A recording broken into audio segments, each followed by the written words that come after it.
পৃথিবী কখনো চুপচাপ থাকে না। দিনের আলোয় আমরা দেখি শহরের ব্যস্ততা, মানুষের ভিড়, অর্থনীতির হিসাব নিকাশ, কিন্তু রাষ্ট্রগুলোর প্রকৃত হিসাবটা হয় রাতের গভীরে, আলো অন্ধকারের মাঝখানে, সেই সব কক্ষে যেখানে নথি থাকে গোপন আর কথাগুলো বলা হয় ভারী পর্দার আড়ালে। রাত নামলে পৃথিবীর মানচিত্র একেবারেই বদলে যায়। সারাদিন আমরা এক একভাবে দেখি, কিন্তু রাতে বিভিন্ন রাষ্ট্রগুলো তাদের কর্মপরিকল্পনা ঠিক করে। এটাই হচ্ছে মূল কথা।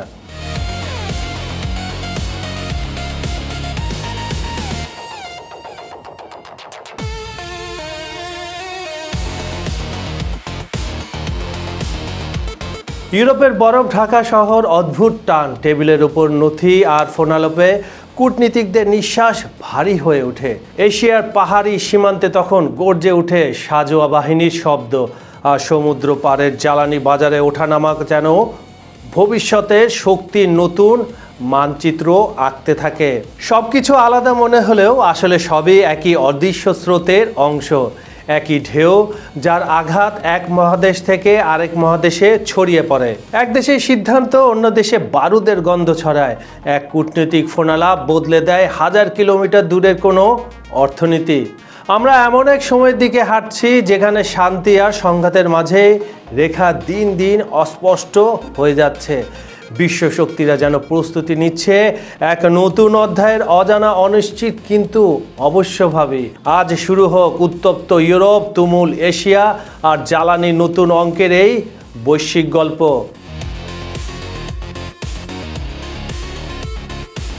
খবর সংযোগের বিশ্লেষণমূলক সেগমেন্টে আজ আমরা চেষ্টা করব এইসব ঘটনাকে দেখার ভিন্ন ভিন্ন দৃষ্টিকোণ তুলে ধরতে। আশা করি শেষ পর্যন্ত সঙ্গে থাকবেন। আপনারা পৃথিবীর কোন প্রান্ত থেকে দেখছেন কমেন্টে জানাতে ভুলবেন না। চলুন শুরু করা যাক আজকের গভীর বিশ্লেষণমূলক পর্বটি। দর্শকদের জন্য সুসংবাদ, খবর সংযোগ কমেন্ট প্রতিযোগিতা। ভারতের সেনাপ্রধান কেন কঠোর বার্তা দিলেন, আপনারা কি মনে হয় কমেন্টে জানান। আর নিয়মাবলী আমি বলে দিচ্ছি। চ্যানেলটি সাবস্ক্রাইব করতে হবে, ভিডিওতে লাইক দিতে হবে, কমেন্টে প্রশ্নের উত্তর দিতে হবে, হ্যাশট্যাগ ব্যবহার করুন, হ্যাশট্যাগ খবর সংযোগ গিফট। সবচেয়ে রেগুলার 5 জন কমেন্টারকে বেছে নেওয়া হবে। সময়সীমা আগামী বৃহস্পতিবার 20 নভেম্বর পর্যন্ত। ফলাফল ঘোষণা শনিবারের ভিডিওটিতে। এখনই দেরি না করে কমেন্ট করুন আর জিতে নিন আকর্ষণীয় গিফট হ্যাম্পার। চলুন তাহলে উত্তপ্ত ইউরোপ, তুমুল এশিয়া আর জ্বালানির নতুন অঙ্কে ফিরে যাই। রাতের আকাশে ইউরোপের হিমেল বাতাস, দূরে কোথাও যুদ্ধের গন্ধ দেখা যায় না, কিন্তু অনুভব করা যায়। আপনি অনুভব করতে পারবেন। ব্রাসেলসে কূটনৈতিক ভবনগুলোর ভেতরে আলো জ্বলছে টিম টিম করে।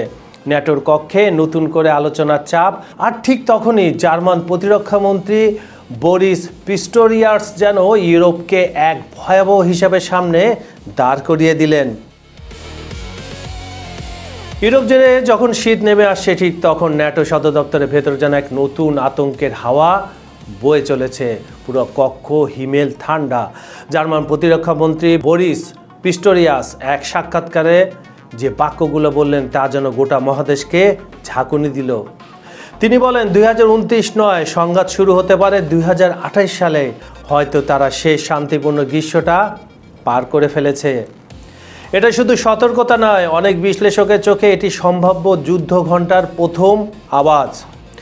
পিস্টোরিয়াস আরও জানালেন ন্যাটোর কাছে শক্তিশালী প্রতিরোধ ব্যবস্থা আছে, আর সেই ব্যবস্থার মধ্যেই আছে পারমাণবিক সক্ষমতা।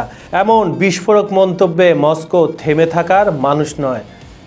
মোটামুটি আপনি যদি বাংলা ভাষায় এটা তর্জমা করেন, সোজাসুজি থ্রেট দিয়েছে জার্মানির এই কর্মকর্তা। তিনি সরাসরি রুশকে চ্যালেঞ্জ ছুড়ে দিয়েছে এবং বলেছে যে তারা যে গ্রীষ্মটা পার করছে এটাই শান্তিপূর্ণ গ্রীষ্ম, এরপর আর গ্রীষ্ম আসবে না, তখন হবে যুদ্ধ।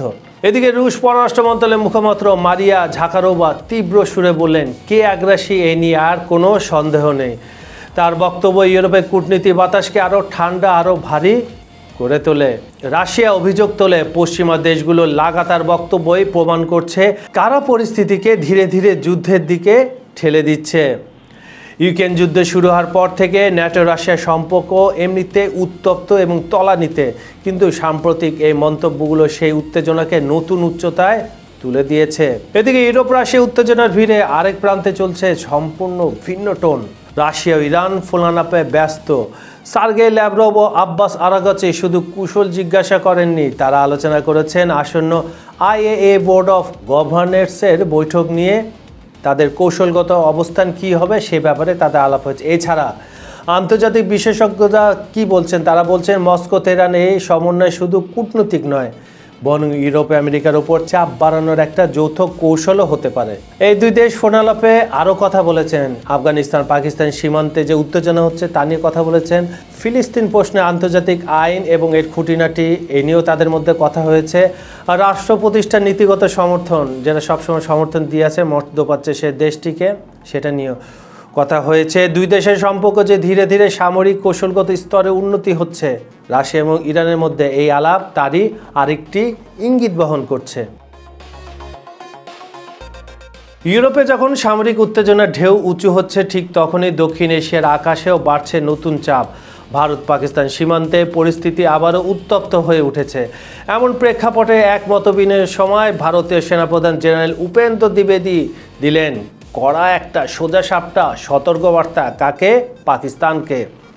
তার কথায় এক ধরনের শীতল দৃঢ়তা, আলোচনা ও সন্ত্রাস একসঙ্গে চলতে পারে না, রক্ত পানি একসঙ্গে বইবে না। কি মনে হচ্ছে বলিউডে কোনো সিনেমার ডায়লগ শুনলেন এতক্ষণ? না, আপনি ভুল শুনেছেন। আসলে এটা সেই সেনাপ্রধান, ভারতের সেনাপ্রধানের ডায়ালগ। এই একটি বাক্য ইসলামাবাদের নীতি নির্ধারণের টেবিলে যথেষ্ট আলোড়ন তুলেছে। এরপর তিনি আরও স্পষ্ট করে দেন ভারতের অবস্থান।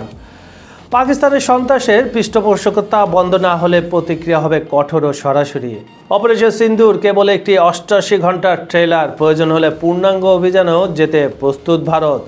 মানে এই জায়গায় সবসময় ভারতের প্রধানমন্ত্রী নরেন্দ্র মোদী বলেন না একটি কথা, এই তো এই ট্রেলার থা পিকচার আবি বাকি হ্যায় মেরি দোস্ত, সেই কথাটাই এখানে বলতে যাচ্ছে ভারতের সেনাপ্রধান। ভারতের প্রতিরক্ষা সক্ষমতা এখনও শক্তিশালী, আধুনিক এবং কার্যকর, যে সক্ষমতা যে কোনো পরিস্থিতিতে কাজে লাগানোর মতো প্রস্তুত। আর চীন ভারত সীমানায় উত্তেজনা কিছুটা কমলেও সতর্কতার মাত্রা থাকবে সর্বোচ্চ পর্যায়ে। ওদিকে জম্মু কাশ্মীরে 370 অনুচ্ছেদ বাতিলের পর সন্ত্রাস কমেছে। ভারতের দাবি অনুযায়ী এটি নীতিগত সাফল্যের প্রমাণ। সব মিলিয়ে একেবারে স্পষ্ট, ভারতের সামরিক নীতিতে যে নতুন নিউ নর্মাল তৈরি হয়েছে তা পাকিস্তানের জন্য শুধু একটি নিরাপত্তা সংকেত নয়, বরং কৌশলগত চাপে ফেলার দীর্ঘমেয়াদী পরিকল্পনারই একটি অংশ। এখন পাকিস্তান কি বলে, রিয়াকশন কি দেয়, সেটা আমরা জানার অপেক্ষায় আছি। রাজনৈতিক উত্তেজনা যতই তীব্র হোক, জ্বালানির বাজার চলে তার নিজস্ব অদৃশ্য নিয়মে। এবং ঠিক এমন সময় মার্কিন প্রেসিডেন্ট ডোনাল্ড ট্রাম্প ভারতের দিকে তাকিয়ে চাপ বাড়াচ্ছেন, রাশিয়ার তেল কমাও, রাশিয়ার তেল কমাও, বারবার একই কথা। কিন্তু সেই চাপের ভেতর দিয়ে দিল্লি চাল দিল সম্পূর্ণ আলাদা এক কৌশলগত পদক্ষেপ। যুক্তরাষ্ট্র থেকে বছরে 22 লাখ টন LPG আমদানি চুক্তি। এটাই যুক্তরাষ্ট্রের ভারতের জ্বালানি বাজারে সবচেয়ে বড় প্রবেশ।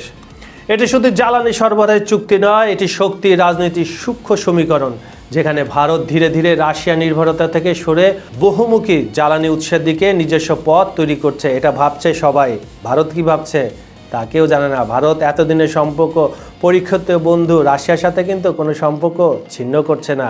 তবু এর আড়ালে লুকিয়ে থাকা সত্যটা আরও জটিল। ওয়াশিংটন যতই চাপ দিক না কেন, নয়াদিল্লি এখনও প্রকাশ্যে রুশ তেল কমানোর কোনো প্রতিশ্রুতি দেয়নি, যেই কথাটা আমি একটু আগে বললাম। কিন্তু একই সময়ে আরেক বাস্তবতা সামনে আসছে। যুক্তরাষ্ট্র EU নিষেধাজ্ঞার কারণে ভারতের রিফাইনারিগুলো ধীরে ধীরে রুশ তেল আমদানি কমাতে বাধ্য হচ্ছে।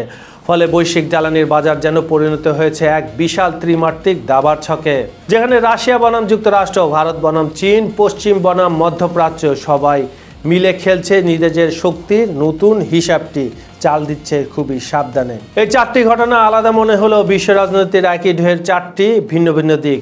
নাম্বার 1, ইউরোপের যুদ্ধের আতঙ্ক বাড়ছে। নাম্বার 2, রাশিয়া মধ্যপ্রাচ্যে কৌশলগত জোট শক্ত করছে। নাম্বার 3, ভারত পাকিস্তান চীন ত্রিভুজ উত্তাপ আরও উপরে উঠছে। নাম্বার 4, জ্বালানির বাজারে নতুন জোট যা ভবিষ্যৎ ভূ রাজনৈতিক পাল্টাবে। আজ পৃথিবী যেন দাঁড়িয়ে আছে এক বিশাল অদৃশ্য সীমানায়, যেখানে প্রতিটি রাষ্ট্র নিজের অবস্থান আগে থেকেই শক্ত করে নিচ্ছে। 2028-29 নিয়ে যে ভয়, তার রেশ আজকেই স্পষ্ট। আজকের এই ভিডিওটি ভালো লাগলে অবশ্যই লাইক কমেন্টে শেয়ার করবেন আর খবর সংযোগ ইউটিউব চ্যানেলটি সাবস্ক্রাইব করে আমাদের সঙ্গে থাকুন। আপনারা কোন দেশ, কোন বিভাগ, কোন জেলা, উপজেলা, গ্রাম বা এলাকার কোথা থেকে আমাদের অনুষ্ঠানটি দেখছেন তাও জানাতে ভুলবেন না। আপনাদের প্রতিক্রিয়ায় আমাদের এগিয়ে যাওয়ার সবচেয়ে বড় অনুপ্রেরণা। আমি কাজল হায়দার আজকের মতো এখানে শেষ করছি। কথা দিচ্ছি আগামীকাল একই সময় একই চ্যানেলে আবারও হাজির হব ইনশাল্লাহ। আমি থাকবো আপনাদের সাথে একেবারে নতুন টপিক নিয়ে, আরও গভীর বিশ্লেষণ ও বৃহত্তর দৃষ্টিভঙ্গি নিয়ে।